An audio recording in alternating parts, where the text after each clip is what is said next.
Nasaksihan ang mga aktibong aksyon at pakikilahok sa iba't ibang aktibidad ni Police Colonel Felipe B. Maragon, Provincial Director ng Rizal Police Provincial Office simula September 23 hanggang September 27, 2024.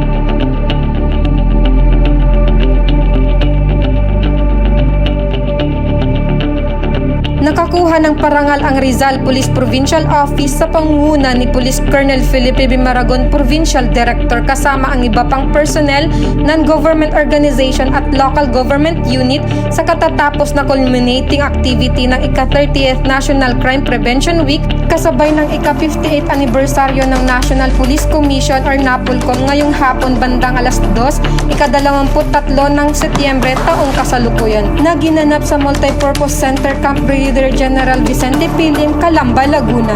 Malugod na tinanggap ni PD Maragon ang parangal na Zero Crime Rate Incident Category para sa Rizal Police Provincial Office. Gayon din ang Pililla Municipal Police Station sa pamumuno ni Police Major Marinel T. Franda, Acting Chief of Police, para sa parehong kategorya. Nakatanggap naman si Police Executive Master Sergeant Excelsis R. Zamora ng plake para sa kategorya ng Association of Women, PNCO at NUPs. Para naman sa local government unit ay tinanggap ni Police Colonel Maragon ang tatlong plake of appreciation para kina Honorable Nina Richie A. Henares, Rizal Provincial Governor, at Honorable Rinaldo H. San Juan Jr., Vice Governor, bilang pagkilala sa natatanging ambag nila sa pagsuporta sa Youth Summit 2024 ng Rizal PPO na layong palakasin ang kabataan sa social economic activity at paglaban sa kriminalidad. Samantala, pinarangalan din si Honorable Jaime C. Paz, Acting Mayor ng Pililla, kung saan ay tinanggap niya ang Special Local Government Unit Award bilang pagkilala naman sa suporta nito upang makatulong sa pagsugpo ng krimen at pagbibigay ng logistic aid at pagkain sa kapulisan. Gayon din ay tumanggap ng Special Non-Government Organization Award ang Sinag Elite Lady Eagles para naman sa naging papel nito sa pagsuporta din sa kapulisan sa mga aktibidad na nagpapaunlad sa serbisyong publiko. Ang mga nakuhang parangal ng kapulisan, NGO at LGU ay patunay lamang na nagpapakita ng magandang samahan ng PNP, lokal na pamahalaan at komunidad tungo sa maayos at ligtas na pamayanan.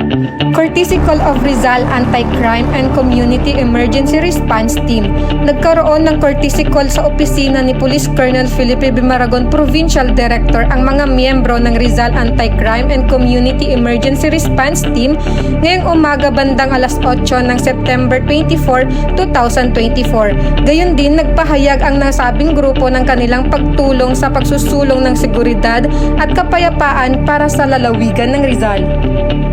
Ngayong umaga bandang 8:20 AM ng September 24, 2024, nag-courtesy call ang Chartered Club President ng United Rizaleños Mabalasik Eagles Club na si Mr. Seferino M. Masangkay Jr.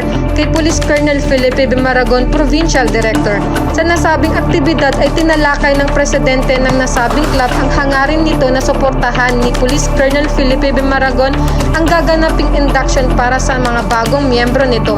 Gayon din ay nagpahayag sila ng kanilang suporta at aktibong pakikilahok sa Rizal PNP para sa kapayapaan at kaayusan sa lalawigan ng Rizal. Third Quarter Nationwide Simultaneous Earthquake Drill, Taytay, Rizal.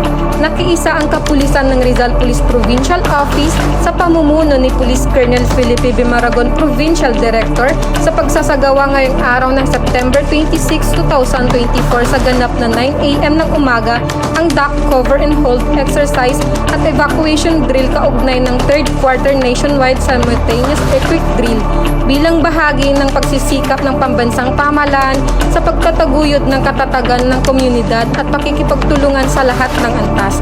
Ang NASED ay regular na sinasagawa at naglalayong matulungan ang lahat na maging handa sa posibleng maging epekto ng The Big One, lalo na sa kung saan paano agad mag-react sa sitwasyon ng lindol. Sa nasabing aktibidad ay pinakita ang mga dapat gawin kung magkaroon ng lindol, pagsasagawa ng duck cover and hold, evacuation drill, and search and rescue. At yan ang mga aktibong pakikiisa at pakikilahok sa mga aktibidad ni Police Colonel Felipe B. Maragon, Provincial Director ng Rizal Police Provincial Office. Sa bagong Pilipinas, ang gusto ng pulis, ligtas ka.